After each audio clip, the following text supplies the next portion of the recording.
Stupidity. I answered an ad on Craigslist, but this was before like people got murdered on Craigslist. So this was like a good 2 years before people started getting murdered.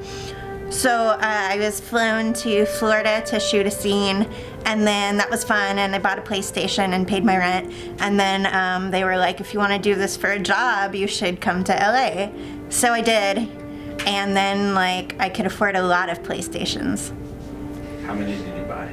Like 7. Well, I kind of wanted to do it a long time ago, and then I got scared, and I had a friend who's a photographer, and he knew some people, and so when I thought, you know, life has brought me to do porn, and I'm not gonna get any younger, he introduced me, and that's how I got in. I actually, I've been in the industry for 6 years, and I got in it through being a kinky pervert. I was actually playing in my local dungeon in San Francisco. Someone's like, hey, Rain, you should put in an application to kink.com. I'm like, I'm too tattooed, I'm not pretty enough, I don't think I'm what they're looking for, but fuck it, I'll put in an application. Because the idea of getting paid money to do shit you love and are already doing for free, I'm already doing this, but wait, you're gonna give me money on top of it? That's crazy. I put in an application to kink just because I said, fuck it, why not? And they hired me, and then they kept hiring me, and then I kept getting gigs, and then I'm like, oh, okay, sure, why not? And here I am 6 years later. I always had a fascination with it. In college, a dear friend told me, she looked at me and she was like, you have a big dick and it's a gift and you should share it with the world. And you know, we were just kind of joking around, but it kind of put the thought in my head. And then I saw that a local company was looking for extras for a porn shoot. I applied, and they kept calling me back for more and more work, and now it's been 7 years.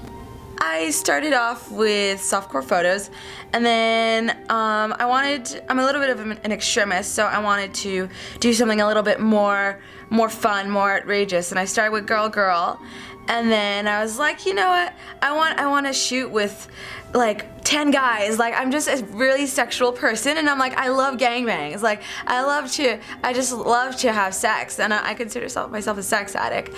So I'm really happy that I can, you know, it's better being addicted to sex than to drugs or alcohol. So, you know, I'm really happy that I took that step and decided to go from pictures to actual on-screen film play.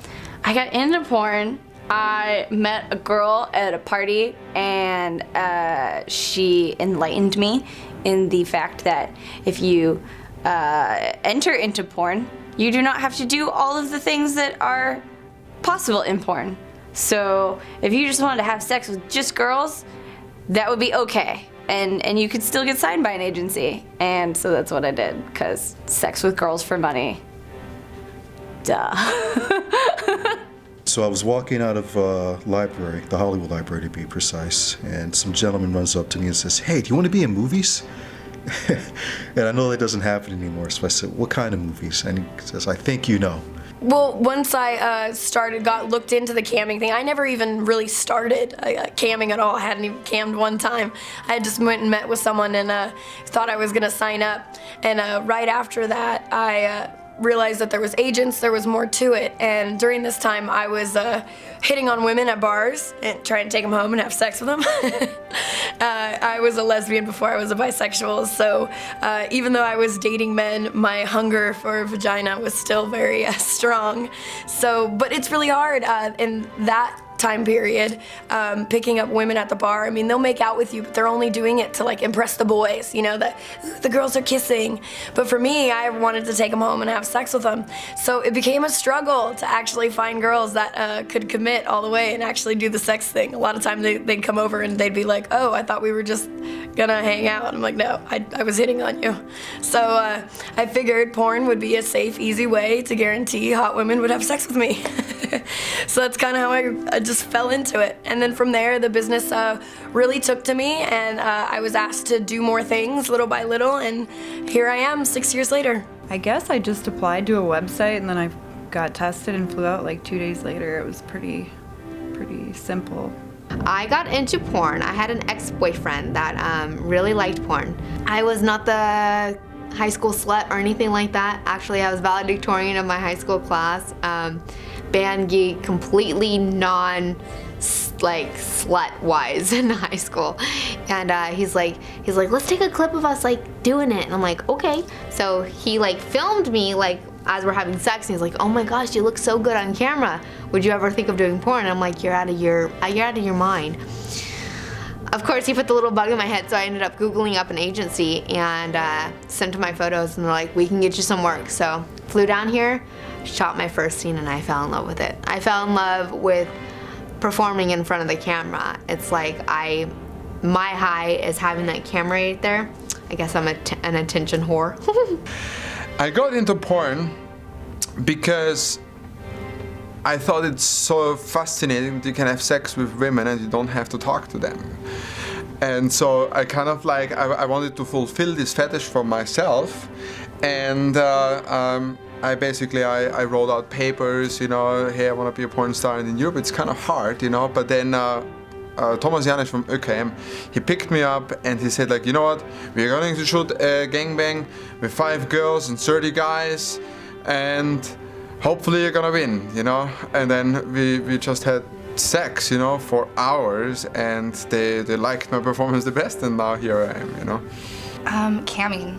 I was on my free cams a couple of times, and then my first agent pulled me into a chat room and was like, here is the world, come join us. And I did, and it was amazing. I was on a plane literally the next day, shooting with Girls Gone Wild the day after that. I fell into porn completely by accident. I work in fetish, and some friends of mine from the real world, I didn't know they were top fetish models of their day, and I introduced them to my new girlfriend, and they were like, hey, can we tie her up in a bondage video? And we were like, what's that? And they showed us how it worked, and we fell in love with it. I bought like 200 feet of rope on the way home and learned how to do it myself and never looked back. It's funny because for a long time, really, I worked and still continue to work a lot in mainstream film and other media, and but I've always really been kind of involved in porn behind the scenes for a while for other people, directors, photographers, and just my friends. And so it's sort of a natural progression, and eventually ended up performing. Really enjoyed kind of the creating the artifice of a persona and whatever. I like the meta aspect of porn, if that makes any sense. Honestly, I found my talent agency online. I thought they were just a normal modeling agency, which is what I was originally interested in, but it turned out that as soon as they were like, oh, we have a shoot for you, I was like, okay. They're like, oh, it's a girl. I'm like, what? Yeah, I'm like, okay, whatever, I don't care. So that's all I do now. I do solos, girls, and because I had no idea what I was really getting myself into, but it's a lot of fun.